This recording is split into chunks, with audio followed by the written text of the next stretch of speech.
여러분 안녕. 네, 안녕하세요. 이프로입니다. 네, 잘 지내셨죠? 잘 지내고 있습니다, 지금. 오늘 지금 와이프가 친정집에 내려가서 지금 방송을 찍고 있네요. 지금. 그러고 보니까 오늘이 지금 현재 베트남의 노동절 연휴거든요. 노동절 및 그 남부해방 기념일이라는 연휴인데 같이 간다고 하지 않았습니까? 같이 가려고 했었는데, 일단은 조금 뭐 일이 꼬이는 바람에, 이게 또 보니까, 지금 이제 고객사들 공장이 많잖아요, 사실은. 네. 근데 이게 중간에 금요일이 쉬는 날이 아니더구만. 한국은 금요일이 쉬는 날이 아니었고, 예, 원래 베트남도 공식적으로 쉬는 날은 아닌데, 공고사항이래요. 맞아요, 맞아요. 예, 전주 토요일 날 일을 토요일 날. 했으면은 금요일을 쉬는 거고, 아니면은, 근데 제가 그 전날, 이제 금요일 전에 목요일 오후에 제가 우리 또 양프로님과 커피 한잔 먹고 얘기하다가, 양프로님이랑 내일 출근한다 그러더라고. 제가 물어봤죠. 양프로한테. 아니, 너 내 출근 왜 하는데 휴일공 아니냐. 내일은 공식적으로 쉬는 날이 아니래. 그래서 제가 이제 그날 부랴부랴 확인을 해보니까 제 고객사들이 다 일을 하더라고요, 다음날에. 근데 지금 저희가, 이게 지금 제가 다니는 회사가 베트남에 그렇게 좀 법인이라도 이런 게 좀 정식적으로 세팅이 안 돼 있는 상태다 보니까 직원이 둘밖에 없어요. 이슈가 음, 터지면은 누군가 대응을 해야 되잖아. 그렇다고 해서 제가 또 그쵸. 베트남 직원을 보낼 수는 없는 거고. 그래서 이제 그날 해서 기차표 취소를 했어야 되는데 취소도 못하고 사실은 제가 못 가고 지금 이틀째 있습니다. 내일 와이프가 아이고, 들어오는데. 임신한 와이프를 이렇게 혼자 친정에 내려보내고 또, 그쵸. 그래서 좀 그렇네요. 그래서 오늘 방송 중에 맥주 한 캔 마시려고 합니다. 그래서 지금 와이프도 없고 주말에 적적하고 남편 해서 그러면은 저 이제 내일 복귀하시는 거고요. 이제 타고 오니까 아침 아마 밤 기차 타고 내려와서 내일 새벽에 하노이 떨어질 거예요. 그래서 지금 예. 아, 밤에 기차를 타고 음, 와서 그렇군요. 빨리 고속철이 생겨야 됩니다, 하노이에. 고속철 생겨야 됩니다. 뭐 어떻든 간에 그래야지 빨리빨리 움직이는데 그래서 지금 뭐 상황이 좀 그랬죠. 그래서 지금 집에 이틀째 혼자 있는데 보통 이 장가 가신 분들이 그러잖아요. 와이프 없으면 딴짓 하고 하는데 별로 재미가 없어. 솔직히 말해서 그 남자들이 항상 혼자 있는 시간이 필요하잖아요. 아, 그럼 남자들은 남자란 동물은 필요합니다. 제가 방송에서도 몇 번 언급한 것 같은데 제 뭡니까 그 화성 남자 금성 여자 화성에 사는 뭐 남자, 그러서 여자. 그 아, 얘기를 하면은 남자는 동굴이 필요하다. 저 되게 공감을 많이 했거든요. 근데 그거는 그거대로 뭐 저도 이제 집에 혼자 있으면은 뭐 대단히 뭔가 재밌는 걸 할 줄 알았는데 뭐 그냥 집에서 혼자 누워 있고 잠도 자고 집에 또 이제 아내가 없으니까 좀 지루하고 그래서 이거 뭐 그냥 같이 좀 욕을 먹더라도 내려갔어야 되나 싶은 약간 좀 후회도 하긴 합니다 지금. 아니, 궁금한 게, 이프로님 같은 경우에는 그 댕댕이가 아니지, 그 냥이, 동동이 고양이를 키우고 있죠 지금. 예. 그 두 분 다 자리를 비우시면 그 냥이는 뭐 어떻게 합니까? 밥을 누가 줍니까? 데려갑니까? 아니면은, 지금 그냥 주고 가요. 사실 저번 설 때 한 4일 정도인가 5일 정도 그 내려갔었거든요. 와이프 처갓집에. 네, 친정 처가죠. 처가 갔는데 고양이가 그때부터 약간 성격이 바뀌었어요. 지금. 삐졌나? 약간 좀 삐지다기보다는 저희 고양이가 사실 되게 사람 친화적이긴 해요. 굉장히 사람과 가깝고 사람을 네. 많이 따라다니는데 약간 그 4, 5일 동안 잠깐 본인이 버려졌다는 생각이 들었나 봐. 그러고 나니까 굉장히 더 많이 앵겨 붙어가지고 사실 좀 귀찮긴 한데 근데 또 다른 분들 보시면 또 고양이가 이렇게 또 친절하고 사람이랑 가깝고 막 앵겨 붙고 하는 게 사실 좋은 거더라고 해서 뭐 좀 약간 즐기고 있습니다. 그래서 지금 그래서 그렇습니다 지금. 그래서 지금 와이프 없이 집에서 맥주 한잔 하면서 방송을 찍고 있다. 좋습니다. 저희가 지금 이제 방송 이제 세 번째죠. 다시 네. 복귀하고 나서 네 번째 방송을 녹음을 하고 있는데 오늘이 마이클 거의 조던도 아니고 처음으로 방송이 업로드된 이후로 그래도 댓글이나 이런 것들을 좀 확인하고 돌아오는 거라서 저희 네. 시작한 김에 잠깐 또 그 이야기하고 넘어가려고 합니다. 저희가 이번에 방송을 이제 팟빵으로만 들으시는 분들은 저희가 방송에서 언급을 했지만 유튜브 채널 굿모닝 비엔남에 동시에 송출이 되고 있습니다. 유튜브 채널에서는 엄사장과 이프로의 얼굴도 함께 볼 수 있다는 단점이 있지만 여러분들이 그걸 감내하고 봐주셔도 괜찮다 싶고요. 그러니까 네. 사실 이제 유튜브 프리미엄 쓰시거나 하시는 분들은 그냥 유튜브 들어오셔가지고 방송 보시는 게 훨씬 더 편하실 수도 있다. 이 얘기를 참고로 드리고요. 팟빵이랑 유튜브 채널에 동시에 업로드를 하는데 또 뭐 많다라면 많고 적다라면 적지만 굉장히 이제 저 입장에서는 아마 이프로도 마찬가지일 텐데 굉장히 소중한 댓글들을 또 주시더라고요. 그래서 유튜브에서도 누구신지는 잘 모르겠지만 제가 아는 네. 분은 딱 특정할 수 있는 분은 한두 분이 있는 것 같고 다시 진짜. 돌아오셨군요. 그렇죠. 반갑습니다. 웰컴백 해주신 분들도 있고 오래 네. 기다렸습니다. 녹음 관련 제안해 주셨던 분들이 제안 주셨던 우리 이상관님께서 또 음질 너무 좋습니다 이렇게 해주셨고 네. 이철호님께서 두 분의 입담 기대됩니다. 수박이 아빠님께서도 더 좋다라고 또 해주시기도 했고요. 아버지 되신 거 축하드립니다라는 분도 계셨습니다. 둘 다 아버지가 와이프 됐죠, 그렇죠. 축하합니다. 뭐 이런 여러 가지 이렇게 댓글들을 남겨주시니까 아니 이게 뭐라고 저희도 이게 좀 댓글 달아주시는 분 많고 해서 나중에 요즘에 보니까 이렇게 뭐 뭡니까 뭐 슈퍼챗 뭐 이런 거 후원하는 계정들 있잖아요. 그거는 요즘에 네. PPT로 만들더라고 사람들은. 네. 이 방송은 누구에서 만들어진다고 해서 한 100분, 200분 아. 되니까 댓글에서 다 못 읽잖아요, 사람들이. 이게 읽을 수가 없어, 그쵸. 바쁘니까. PP로 만들어가지고 이거 딱 띄웠는데, 저희도 방송이 잘 돼서 그런 날이 왔으면 좋겠다. 그렇다는 거죠, 지금. 네. 제가 방금 이제 읽어드렸던 내용은 이제 유튜브 네. 채널에 올라왔던 내용이고요. 그리고 이제 팟빵으로 다시 돌아와서도 여러분들께서 또 남겨주셨어요. 팟빵과 유튜브에 동시에 남겨주셨던 분들도 꽤 계시고요. 네. 수박대리님, 그 다음에 여기 끊겨있는 부분이 있다라고 하셔서 저도 들어보니까 에러가 있었는데, 번거롭고 귀찮으니까 넘어가겠습니다. 아직까지는 저희 규모가 그 정도 되지 않기 때문에 수정하는 그렇죠. 에너지를 아끼고자 네. 님께서도 오랜만에 업로드 보자마자 다운로드했다고 반갑게 해주시고 닥터구님께서도 이제 반갑게 맞아주셔서 또 감사드립니다. 펄떡 아빠님께서도 누군지 잘 모르시겠지만 어쨌든지 많이 기다렸다. 잘 때 틀어놓고 자면 스르륵 숙면을 할 수 있어서 참 좋습니다. 뭐 수면제 같다는 말이 쉽지만 이게 되게 좋은 거예요, 사실. 이게 보니까 잠자기 전에 듣는 방송들이 알다시피 그게 높잖아요. 조회수라고 합니까? 시간대가 높지 않습니까? 지속 시청 시간이지 연속 그렇죠, 시청 그렇죠. 시간. 그게 크다 보니까 이게 상당히 킬러 컨텐츠라 그러더라고. 사람들이 자기 이렇게 틀어놓은 방송. 이 방송이 뭔지도 모르는데 일단 듣고는 있다. 저희 방송이 궁극적으로 나아가야 되는 방향이 그게 아닌가. 뭔지는 모르겠는데 일단 틀어놓는 방송. 부모님 귀에 믿어야 된다. 야음동 은호자님께서 또 후원을 또 해주셨습니다. 굉장히 감사합니다. 소중한 후원 정말로 감사드립니다. 커피 사 먹겠습니다. 그걸로. 네. 한국은 어떻게 뭐 별일 없습니까? 어떻게? 한국은 여러분들이 잘 알고 계시는 대로 지금 이제 본격적인 이제 대선 경쟁에 지난주에도 얘기했던 것 같은데 시작된 그렇죠. 상황이다라고 보시면 될 것 같고요. 이제 대선 시작했어요, 야당 지금? 여당 그리고 최근에 어제죠. 대법원 전원 합의체의 그런 이재명 3심 판결이 있기도 했었었고 제가 볼 때는 이제 그런 것들이 메인 이슈가 아니었나 싶은 생각이 들고요. 그 다음에는 여러분이 아시는 것처럼 한국도 연휴 기간이다. 연휴 어디 갑니까, 어떻게? 한국 연휴는 이제 금토일월 화까지. 그렇죠. 금토일월 화까지 연휴. 베트남 연휴는 수목금토일까지 연휴여가지고 네. 사실 저같이 한국과 베트남에 낑겨가지고 일하는 입장에서는 좀 꿀이다. 한국에 많이 쉬어요. 다시 말하지만 방송에서 진짜 한 1000번은 얘기하는 얘기 같은데 한국에 많이 쉬는 것 같아, 진짜. 한국 진짜 많이 쉽니다. 제가 이제 베트남에서 좀 체감이 안 되긴 하는데 한 번씩 요새는 휴일만 뜨면은 뭐 법정 공휴일이니 뭐니 해가지고 무조건 5일은 쉬는 것 같아요. 뭐만 하면 그냥. 그러니까요. 옛날에 저희 어릴 때만 해도 안 그랬는 것 같잖아요. 사실은 5월 5일 한 번 쉬고 그냥 뭐 한 번 쉬고 이런 느낌이었는데 요즘에는 그냥 요즘 어리신 분들은 잘 모르겠지만 엄서장하고 2%의 그 어릴 때 세대도 주 5일이 아니었습니다. 저희는 9월이 이제 아니었죠. 토요일도 놀토라는 학교도 개념을 갔고. 아는 사람들 별로 없어요, 요새는. 놀토란 얘기가 없겠구나. 다 쉬니까 그냥. 맞네. 저희가 이제 점차적으로 도입하는 시기였으니까 물론 이제 놀토를 안 겪어보셔갖고 놀토를 모르시는 분들도 계시겠지만 우리 어르신들 계시겠지만 저희는 이제 놀토라는 걸 거쳐왔다. 그리고 저희 어릴 때는 토요일도 맞아요. 근무하는 그런 생활이었었고 토요일 날 쉬면은 망할 것처럼 막 하는 그런 뉴스나 이런 것도 봤었던 적이 있는 것 같아요. 맞아요. 옛날에 저희 어릴 때 보면은 주 5일째 한다고 하니까 막 기업 총수들 하면서 다 회사 나라 망한다고. 나라는 망하지 않았죠, 근데. 나라는 망하지 않았다.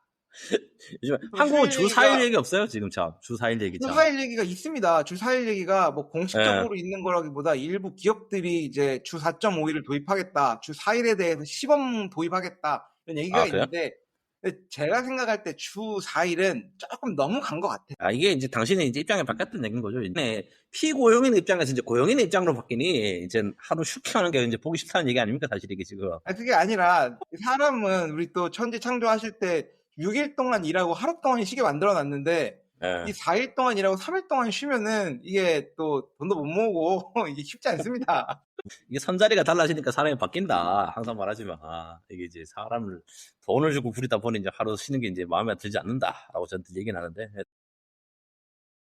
그래서 휴일 얘기가 나와서 말인데 저희가 5월 달에 이렇게 또 긴 연휴가 있고 6월에 가면은 여러분 아시는 것처럼 또 6월 3일 대선, 그다음에 6월 6일 현충일, 6월 초가 또 3일밖에 근무 안 합니다.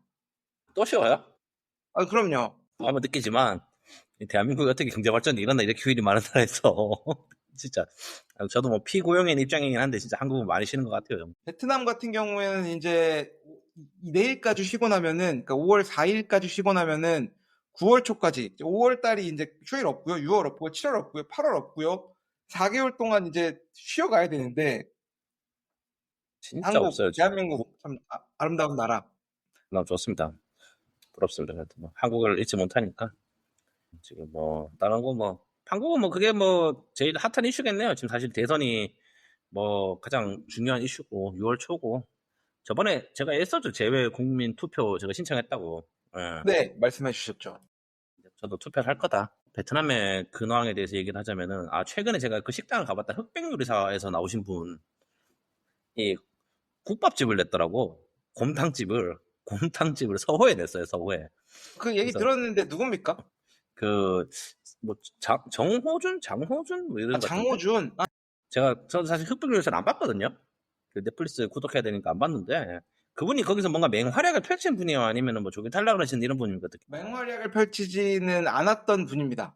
이제 그 네. 화이트 요리사로 나오셨는데 응. 뭔가 그 파이널 라운드까지는 가셨던 것 같은데 뭔가 이게 임팩트가 있는 분은 아니었다.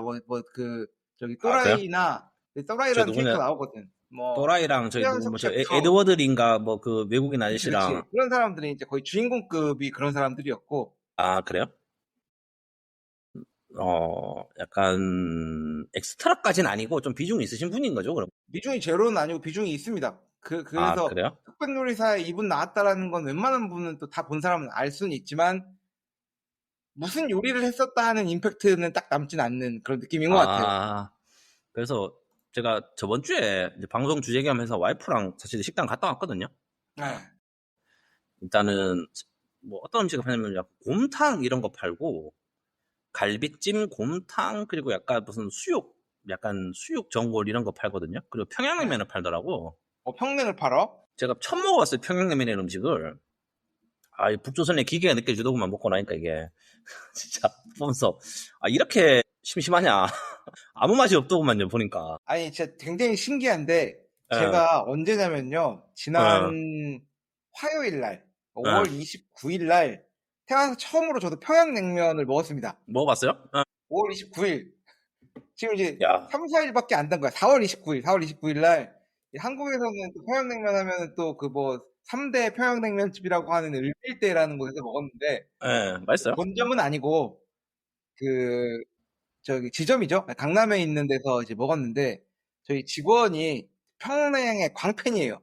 광팬이다. 그게 광팬일 수가 오케이 뭐 그래서 일단 네. 아니 그렇더라고. 이러면은 약간 그 매니아틱한 이런 게 있어. 어, 옛날에 베트남에 저희 있는 직원이니까 한국 베트남에 있는 직원이라서 얘기를 어, 하다가 평냉을 한번 먹어보자 했는데 제가 마침 또 강남에 일이 있어가지고 강남에 일을 하다가 기업 때문에 평냉을 먹으러 갔는데 꽉 차 있어요. 일단 식당이 꽤 큰데 강남에 있는 한복판에 뭐 그럴 것 같아 그래서 평양냉면 한 그릇에 16,000원이야.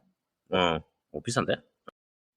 근데 이제 이 그래서 친구는 막 갈 때부터 저는 이제 평양냉면에 대한 소문을 많이 들었던 게 걸레밥물이다. 그렇죠 뭐 걸레 맛 난다. 걸레밥물을 먹어봤어요 근데? 그것도 이상하잖아. 안 먹어봤는데 그러니까 걸레를 안 마셨는데 일단 뭐 그런 느낌이 든다. 뭐 많이 들은 인정은 안 얘기예요 사실. 되지만 뭐 오줌 맛이다 이런 거 있잖아. 뭐 네, 오줌을 마셔보진 않았지만 걸레밥물 맛이다라고 해서 이제 굉장히 기대를 많이 했지. 도대체 무슨 맛이길래 걸레밥물 맛이라고 하냐. 근데 왜 이렇게 마니아를 많이 확보하고 있냐. 나 이런 부분이 궁금해가지고 가서 이제 먹었지. 먹었는데 아니나 다를까 이제 국물을 어. 딱 마시는데 어.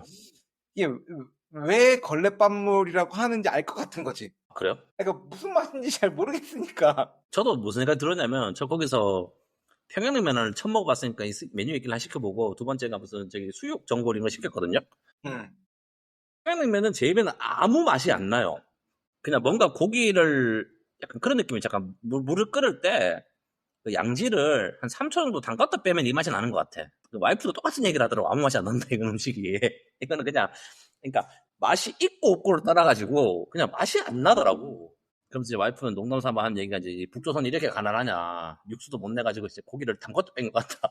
근데 이게 뭐 평양냉면의 맛이라고 하니까 뭐 먹기를 먹었었죠. 뭐 항상 맛있게 먹었어요. 되게 그거는. 그러니까 결국은 그 슴슴한 그 맛으로 먹는다라고 하는데 네. 이게 저도 이제 그 친구한테 계속 평양냉면에 대해서 이제 맛있냐니까 엄청 맛있대요. 그래서 이제 계속 그거 가지고 저도 이런 갑론을박을 하다가 평양냉면이란 무엇인가? 네. 근데 제 옆에 테이블에는 평양냉면에 대한 그런 또 찐팬이 오셔가지고 먹더라고요. 김치 그래요? 필요 없고 뭐 오이 필요 넣지 말고 그 다음에 육수 많이 주시고 뭐 그리고 평양냉면도 먹는 방법이 그 건행이라고 알아요. 건행이 뭐예요? 건행으로 주세요라고 하는 게 이게 또 평양냉면의 그런 전문 오더 방식인가 봐. 그러니까 건행? 제거하다. 어. 차가운 걸 제거해라.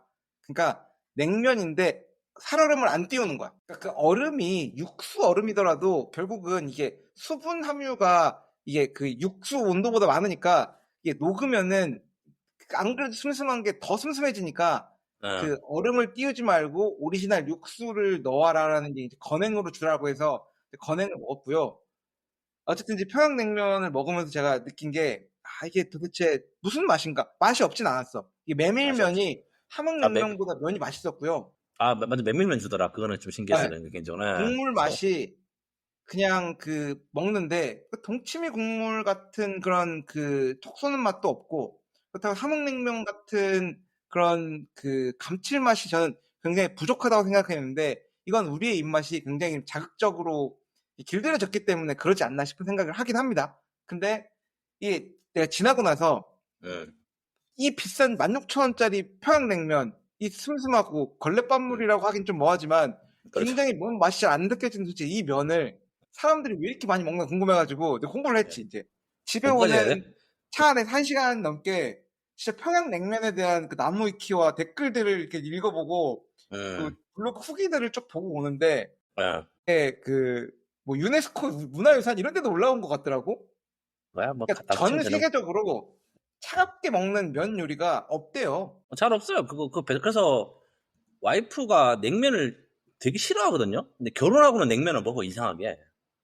임신하고 나서는 냉면을 찾아 먹는데 그전에는 냉면 안 먹는 게 뭐냐면 그 어떻게 면이 찰 수 있냐라는 얘기예요. 사실 그냥 진짜.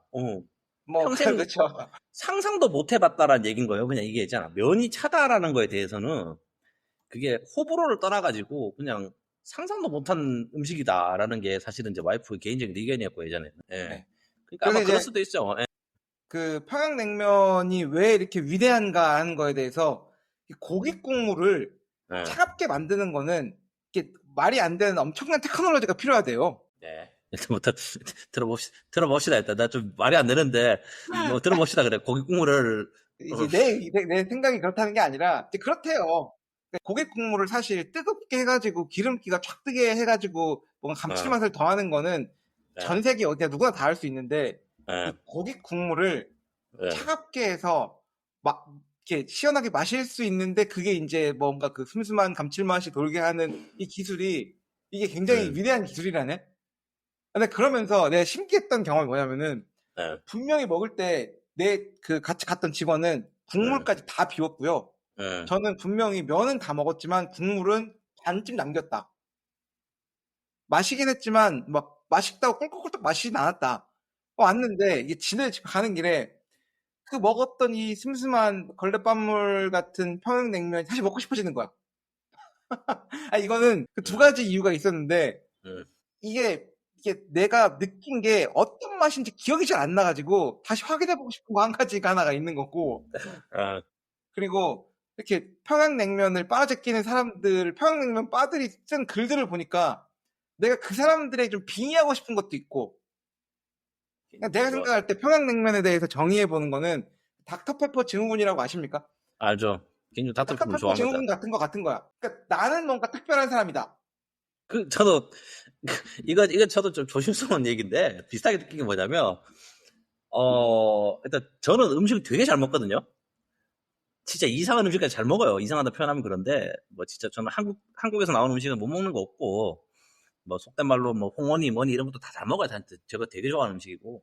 근데 그, 뭐랄까, 뭐, 평양냉면을 좋아하시는 분들에 대해서는 제가 뭐 그 개인적인 그 취향은 인정을 합니다. 뭐 제가 그 좋고 싫고를 떠나가지고. 근데, 어, 이게 그 뭡니까 좀 뭡니까 이게 이걸 좀 제가 좀 순화해서 표현하기는 어려운데, 이게 바들이 많으니까 자꾸 죄송한 얘기지만 좀 의미 부여를 많이 하는 것 같아. 예를 아, 들면 그게 평양냉면이 아니고 스파게티라고 생각해 봅시다.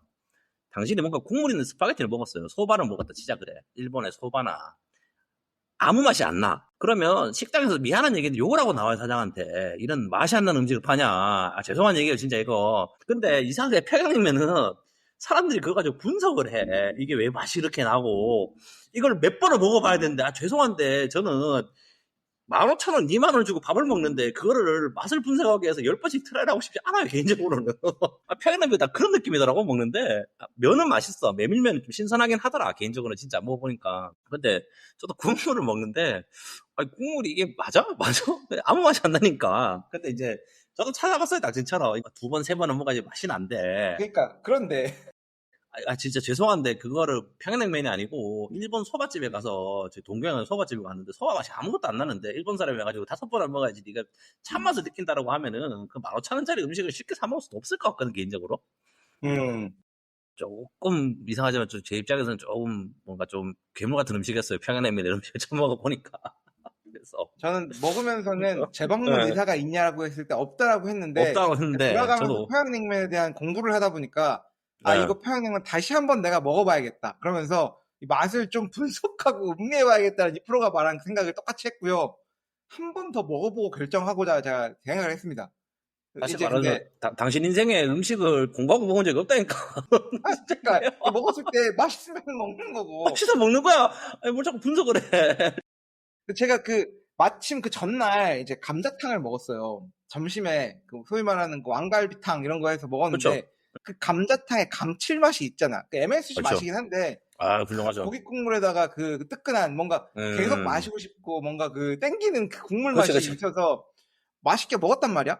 어, 근데 평양냉면은 아니 이게 고개가 갸우뚱갸우뚱 하면서 먹는 아니, 진짜, 뭐, 제가 다른 사람 음식 먹는 게 왈가왈부 하기 싫은데, 평양냉면은 진짜 조금 그런 느낌 많이 들어요, 저 개인적으로. 그 평양냉면이나 네 글자만 떼고, 평양도 아니야. 근데 뭐 북경냉면이라 하자. 중국식 냉면이 그런 게 있대.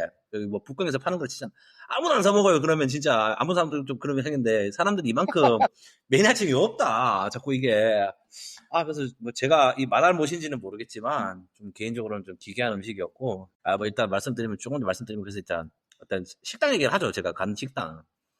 근데 개인적으로 육수가 그 집에 수육 육수가 싸진 않거든요. 뭐 전골 네. 시키면 3만 원대 뭐 이 정도 파는데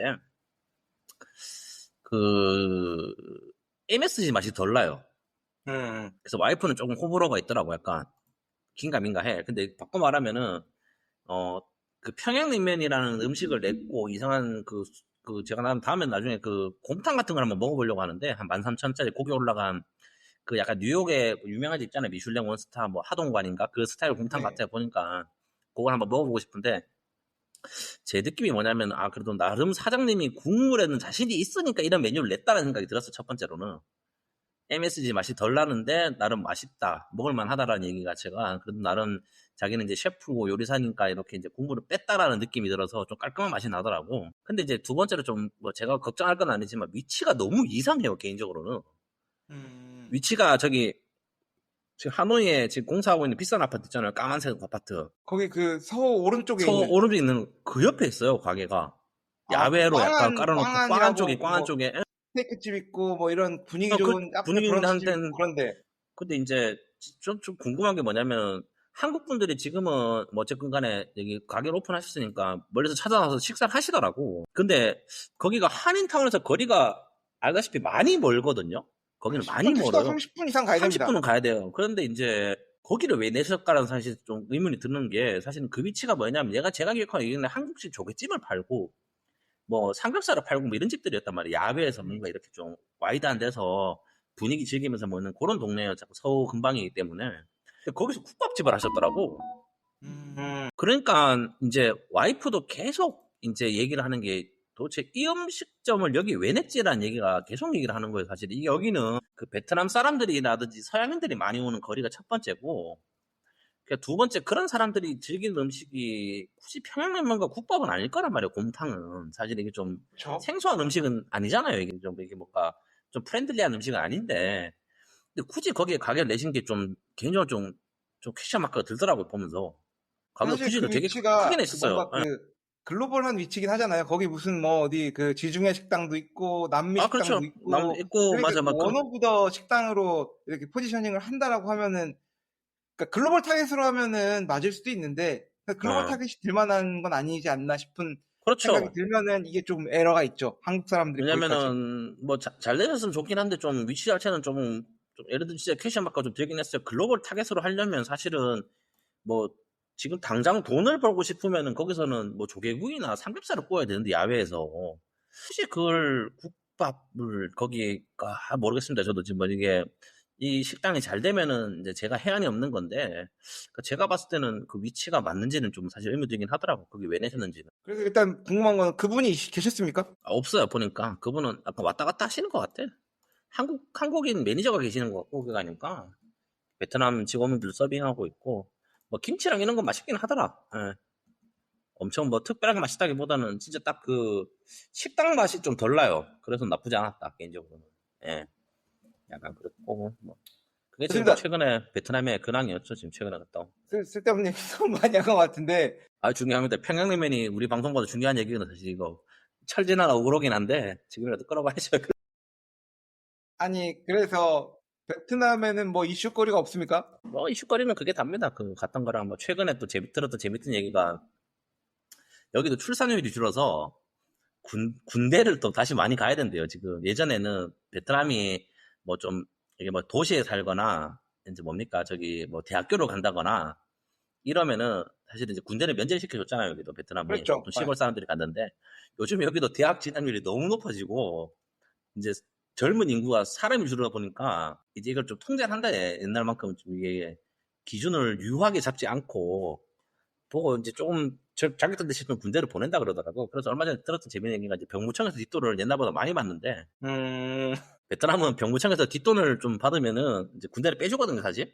아, 그쵸. 근데 그 이제 단가가 그 우리 한 10년 전 기준 대비해서 10배가 올랐다 그러더라고. 그래서 뭐 그런 게 뭐 베트남에 지금 최근에 재밌었던 이슈?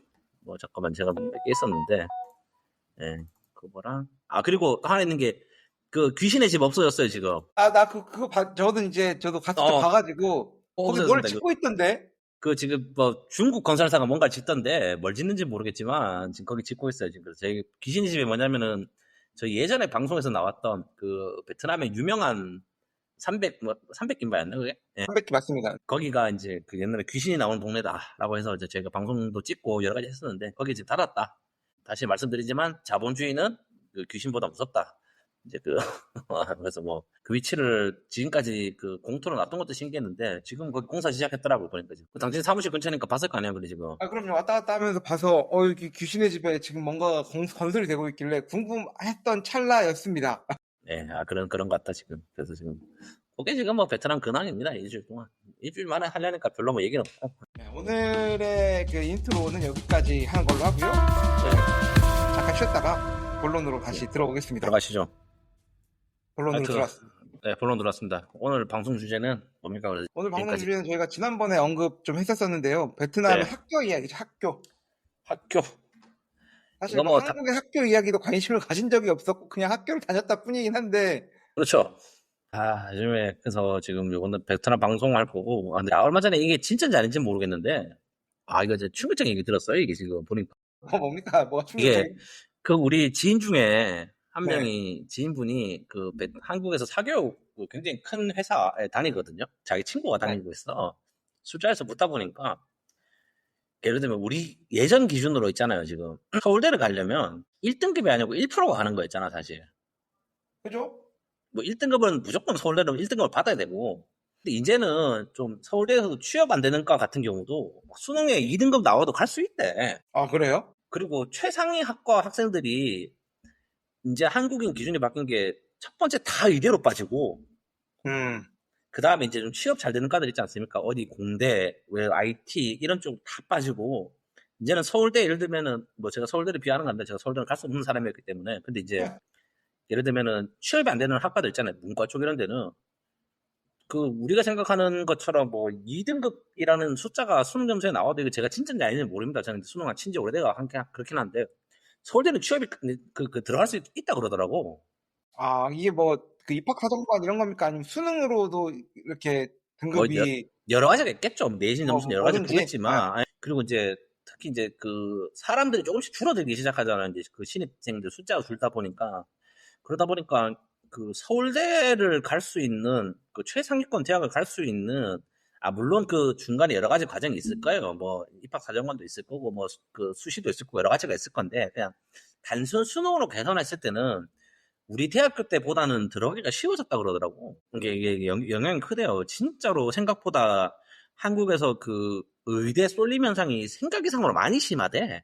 네. 그러니까 예를 들면은 뭐 우리 그런 거 있지 않습니까? 내가 어디 지방대 의대를 갈 수 있었지만 예전에는 우리 때만 해도 그랬잖아요. 서울대 어디를 가는 게 더 좋은 사람도 있었는데 요즘엔 그런 사람이 거의 없다 그러더라고. 이제 보니까 세상이 많이 바뀌었대요.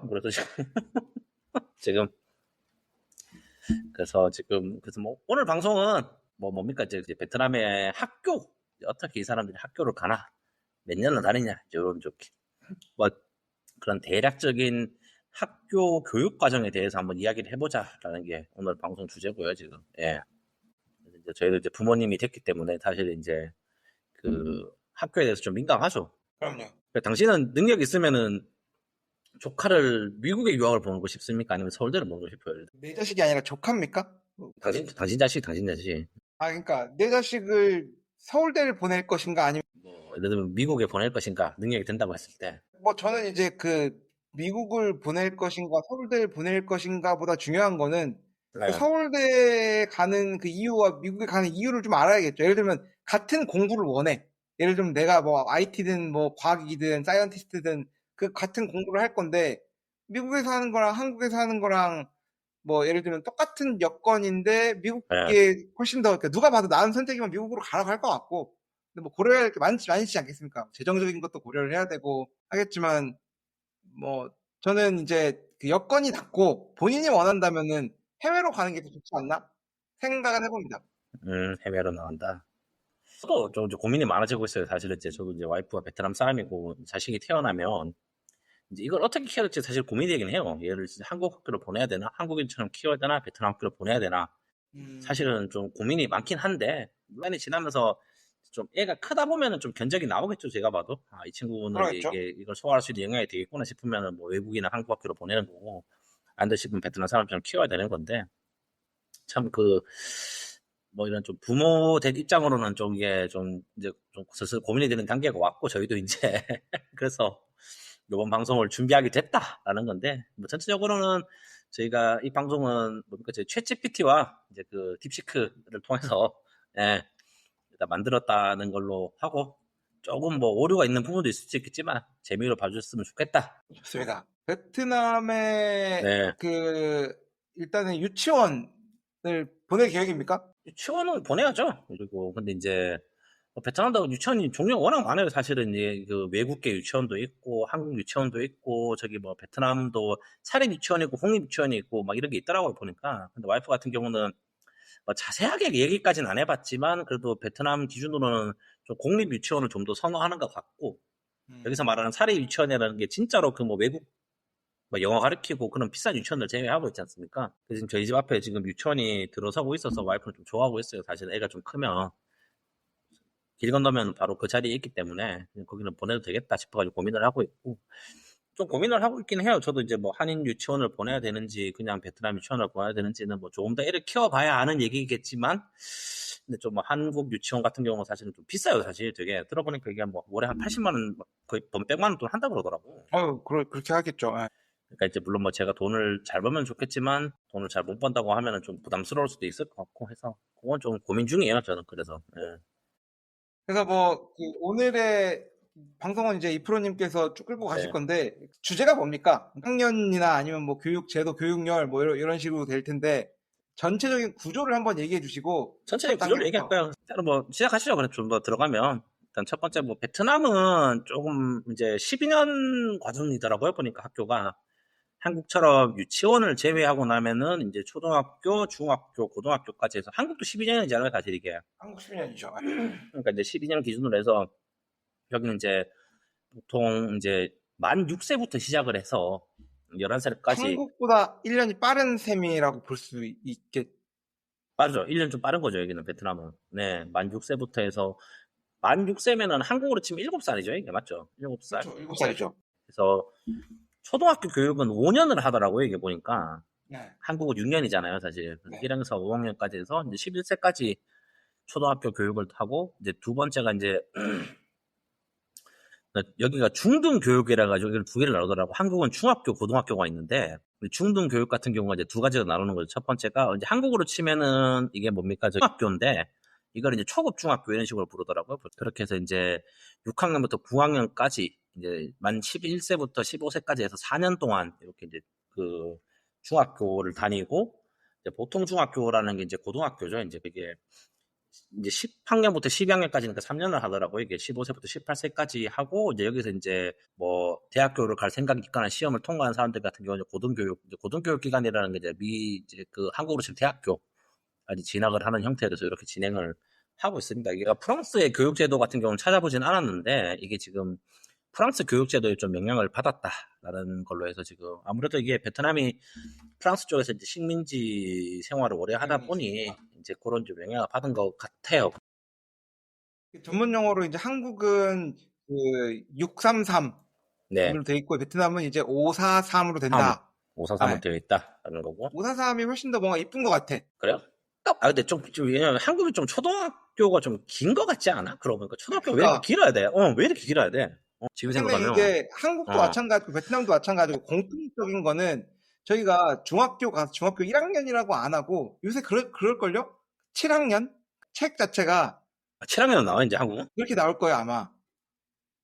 베트남도 그래서 보니까 이제 약간 좀 그렇게 나오더라고. 베트남 그렇게 1학년, 나오거든요. 5학년, 6학년, 9학년, 10학년, 12학년 이런 식으로 해서 한국도 그러니까 그렇게 바뀌었구나. 한국도 그런 걸로 알고 있는데, 혹시나 제 정보가 틀렸으면 말씀해 주세요. 보통 12학년, 제 학교 때도 그랬던 것 같은데, 제 학교 때도 문제집 같은 거나 책 보면은 에이, 12 다시 이렇게 나왔던 것 아니, 무슨 소리입니까? 우리 중고등학교 따로 나왔어요. 무슨 12-1이야. 북한에서 왔습니까, 당시에? 이거, 교육 이거 평양에서 받은 거 아닙니까, 지금 이거? 아니야. 그렇지 않았다, 이게. 아닌데, 분명. 아니, 맞아요. 뭐, 지금, 아닌가? 무슨 아닌 것 같아요. 12학년이야. 저기, 개성에서 공부했네, 이 사람 지금 이거. 대한민국에서는 그러지 않았습니다. 제가 기억하는 바로는. 그러니까 최소한 교과서는 그렇게 나왔던 것 같은 기억이 있거든. 아니면 말고 아니, 뭐, 넘어가겠습니다. 예. 그리고 이제, 이게, 그, 베트남은 학년이 8월 말에서 9월 초에 시작하더라고요. 보니까 한국은 3월에 시작하잖아요, 이게. 그쵸. 네, 그렇겠는데, 베트남은 9월에 시작해서 다음 해 5월에 끝나는 걸로 해서 이제 2학기제로 운영을 한다. 뭐 한국도 학생은 2학기제잖아요, 그게. 네. 근데 이제 한국이랑은 이제 시작하는 시간이 좀 다르다. 한국은 8월에, 한국 보통 3월에 시작하는 새학기가, 대학교도 그렇고, 예, 근데 이제 베트남은 8월에 시작해서 5월에 끝나고, 뭐 여름방학이 3개월로 되게 길다 그러네요. 보니까 이 나라가. 공부를 안 할 그럴 것 같아, 수밖에 없는 사람들이. 게 덥잖아. 더워서 그런가? 더워서 그지. 야, 한국도 덥고 춥고 하는데 이렇게 안 쉬잖아요, 한국. 한국은 베트남만큼 덥지는 않으니까요. 이게 더운 아, 그래? 기간에 피크타임을 쉬는 건데, 왜냐면 에어컨이 예. 없으니까 그래요, 에어컨이. 이 학교, 모든 교육 시스템과 방학 시스템은 옛날에 나는 냉난방이 잘 되지 않는 시절에 잡혀있다라고 봐주시면 됩니다. 그게 내려오는 건데, 베트남 지금 3개월 정도가 예를 들면 뭐 6, 7, 8 될 거야. 5, 6, 7이다. 그때 에어컨 없이 학교에 애들 가다 놓고 공부가 되겠어요? 그렇긴 하겠다. 아무튼 네. 지금이야 이제 에어컨이 들어오고 하니까, 맞아, 좀 그렇죠. 세상이 바뀌었지만, 지금 생각하면, 당신 말이 맞는 것 같아요. 기존에 이제 옛날에 이제 이런 뭐 교육 과정을 제정을 할 때를 기준으로 네. 생각하면은 여름에 3개월 정도 쉬어야겠네. 그 정도가 여름에 3개월 쉬어줘야지 이게 선생님도 스트레스 받아가지고 공부를 가르칠 수가 없으니까 그런 거라고 저는 생각을 합니다. 9월 때 시작하는 것도 조금 선선해지잖아, 9월부터는. 그러니까 이제 학교 갈만 하니까 이제 그렇게, 그럴 것 같네. 여러분들 지금 9월에 선선하다는 말은 이거는 말도 안 되는 소리인데 그냥 그 베트남에 오래 살다 보면은 이제 9월쯤 되면 상대적으로, 그냥 버틸 수 있을 만해죠. 그냥 상대적으로 선선해진다라는 게 이제 9월부터. 오토바이 타고 달리면 그래도 바람이 조금씩 그렇게 막 그렇죠, 스트레스 받는 그렇죠. 바람은 아닌 정도가 되는 것 같고. 그렇게 해서 뭐 겨울방학은 이제 그 구정 연휴 중심으로 해서 2주 정도 쉰다고 하네요. 뭐 앞뒤로서 일주일 네. 쉬는 것 같고. 그리고 이제 이게 재밌는 게 뭐냐면은 수업 시간이 짧네 보니까. 한국 수업 시간 우리 초등학교 얼마였지? 중학교랑. 제가 기억하기로는 초등학교 때 수업 시간은 40분이었던 것 같아요. 40분인가? 네. 고등학교 때가 그리고 50분이었죠. 고등학교 때가 50분이었던 것 같거든요. 중고등학교 때가 50분 아니었나? 맞죠? 그럼 베트남 비슷하네. 베트남은 이제 보니까 초등학교, 중학교가 35분이고 고등학교가 40분 정도 이렇게 수업을 한다고 하네요.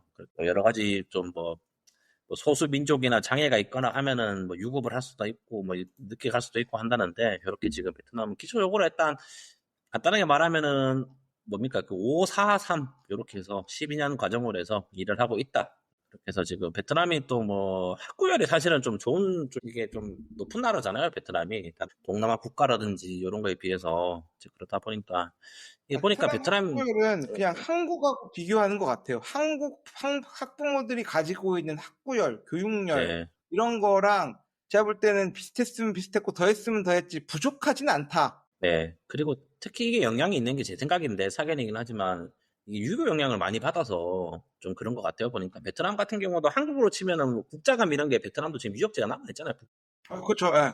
그런 쪽 같은 경우는 예를 들면 이제 그 중국의 문화 영향, 이제 예를 들면 뭐 음. 공부를 잘해서 해서 입신양명 하는 거 있잖아요. 우리가 관직에 그렇죠, 그렇죠. 나가가지고 과거 뭔가 국제하고 과거 그런 거. 흑지하고 이런 영향들이 좀 다른 동남아 국가들에 비해서는 좀 영향이 많이 남아있기 때문에 아직까지 그런 뭐 잔재라고 표현하면 그렇긴 하지만 그런 과거의 이런 여파들이 남아서 좀 이게 좀 교육열이라든지 이런 게 좀 높지 않냐라는 생각이 들고 그리고 이제 뭐 초등학교 같은 경우는 이제 뭐 의무교육 한다고 하네요. 보니까 베트남에서. 그래서 초등학교, 초급 중학교까지 해서 이제 의무교육을 하고 있고, 이제 그래서 뭐 보통 뭐 한 90% 이상의 학생들이 학교를 간다고 하네요. 보통. 한국은 의무 교육이면은 네, 거의 다 가는 거 아닌가요? 거의 다 가는 거죠. 90% 이상이면은. 그래서 이제 그러면은 진짜로 특별한 이상이 없으면은 대부분의 베트남에 있는 어린아이들은 학교를 간다라는 걸로 볼 수 있고, 그리고 학교 같은 경우는 뭐 초등학교도 한국은 사립학교가 많이 없잖아요, 사실 이게. 맞죠?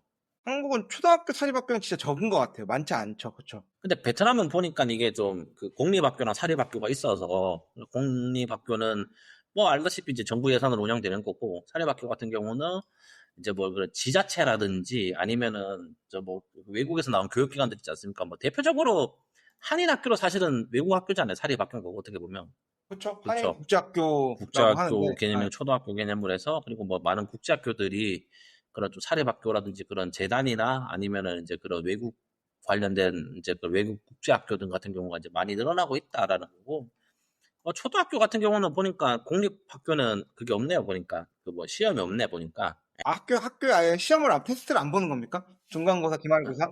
아니 그 입학시험 중학교 네 입학시험은 없는데 이제 사립학교는 제가 알기로는 이거 테스트를 보는 걸로 알아요. 특히 이제 그 외국계 사립학교 같은 경우는 그럼요. 인터내셔널 그러니까 스쿨은 당연히 보고요.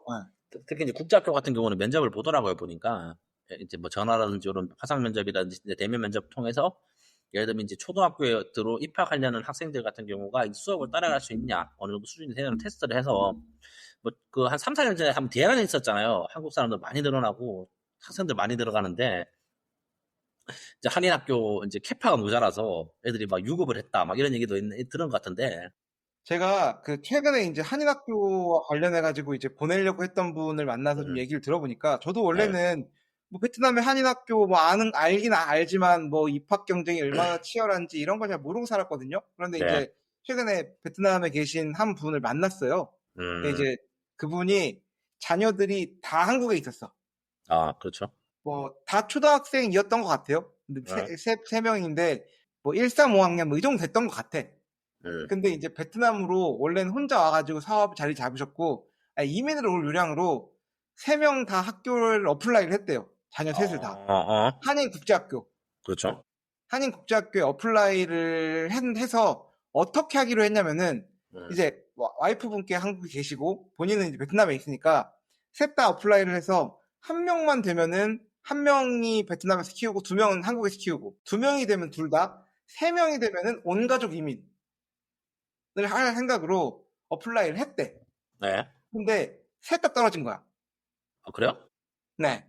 그러니까 거기서 그 얻을 수 있는 교훈이 한인국제학교, 여러분들 이제 한국 분들이 방송을 듣고 계시니까 요거를 잘 알아야 되는데, 그 한인국제학교가 하노이 기준으로 딱 하나 있습니다. 호치민에도 하나 있겠죠? 잘 모르겠지만 그쵸, 제가 그쵸. 하노이만 알고 네. 있으니까.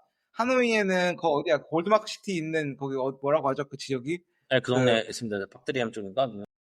하여튼 뭐 그쵸. 예, 예, 그래서, 그 예. 동네에 한인국제학교라고 해서 한국 정부에서 이제 교사들 서포트하고 하는 학교가 하나가 있습니다. 국제학교라고 하지만 이제 가로 열고 국제가 들어갔기 때문에 한인학교라고 보시는 게 더 편하고요. 그렇죠. 여기를 나오면은 어쨌건 그 외국에서 공부한 건 인정되지만 한국 졸업장이 나온 걸로 알고 있는데.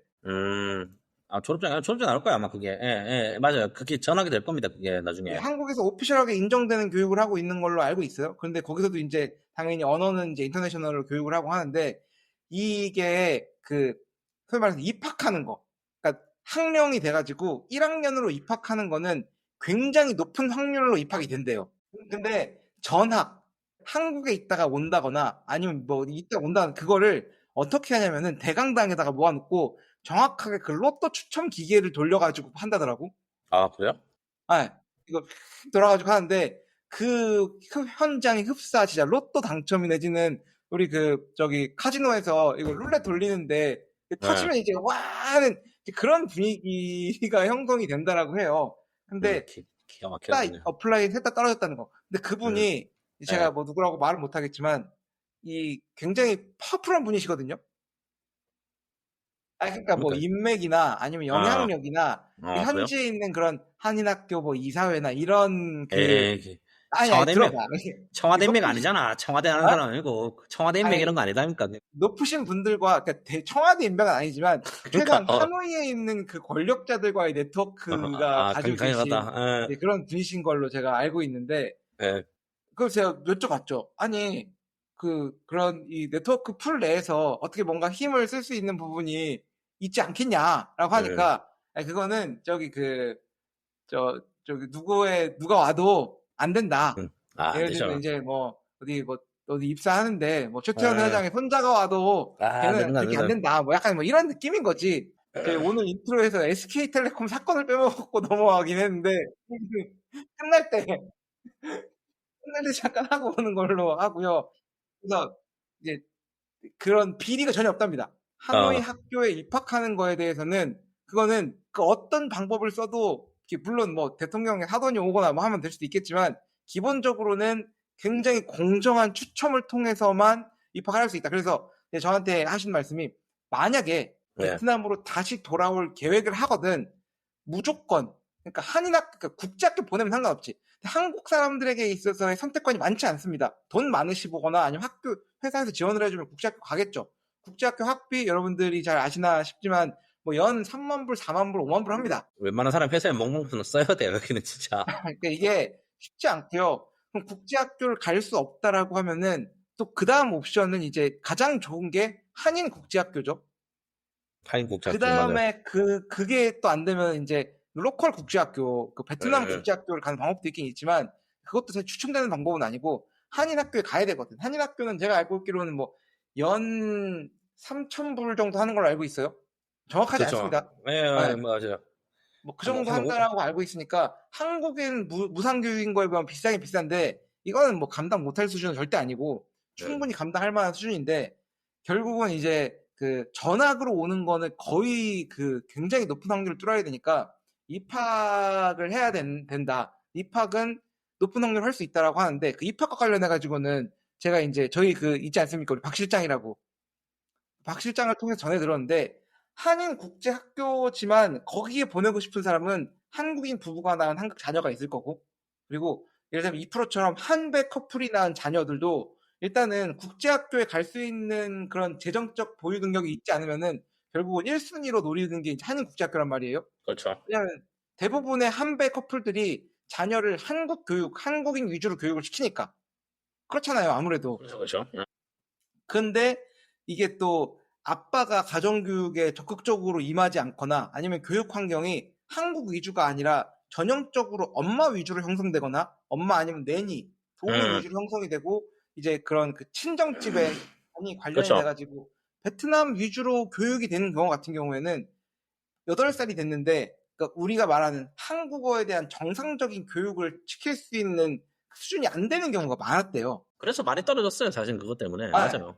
그래서 저희 그 굉장히 우리 귀여운 우리 박 실장의 딸도 입학 네. 전에 줌으로 면접을 봤다더라고. 네, 면접 보는 콘텐츠가 그런 거래요. 아, 우리 어린이 잠깐 문 밖에 가서 문을 한번 열었다 닫았다 올래요? 뭐 이런 거 시키고, 뭐 안녕하세요. 집에 뭐 숟가락이 몇 개 있어요? 뭐 이런 거 물어보나 봐. 숟가락을 왜 물어봐, 이 사람들이. 너희 아버지 뭐 하시는 거 물어본 거 아닙니까, 지금? 기본적인 그러니까. 의사소통의 여부를 체크하기 위한 건데 또 그걸 위해 또 과외도 하고 미리 막 연습 문제도 뽑아가지고 풀어보고 뭐 그럴 정도로 그러니까 우리 박 실장의 어린이는 굉장히 좀 체계적으로 자랐기 때문에 문제가 없지만 그런 부분에 있어서의 그런 그러니까 입학을 했을 때 학교 수준 수업을 따라올 수 없을 정도의 랭귀지 그 능력이 되는 사람들을 거르기 위한 면접을 보는데 그것만 통과하면 제가 볼 때는 입학은 그나마 자유롭지만 전학은 정말로 쉽지 않다. 그러니까 너는 베트남에 돌아올 생각이 있으면은 무조건 입학하기 전에 와서 거기서 입학을 시키는 방법으로 하지 않으면은 자녀 교육 때문에 한국 돌아가는 분들이 굉장히 많다고 또 하더라고요. 그럴 것 같아요, 사실 그렇게. 왜냐면은 뭐 중간에 사실은 이런 말씀 드리면 그렇긴 한데 외국 국제학교라는 이제 취지 자체가 이제 베트남에서 이제 그 사시는 분들이 애를 육성하기 위해서 약간 그런 취지일 건데 뭐 이런 것도 그렇게 하지만 계속 이게 전학생들을 받고 하면은 사실은 이제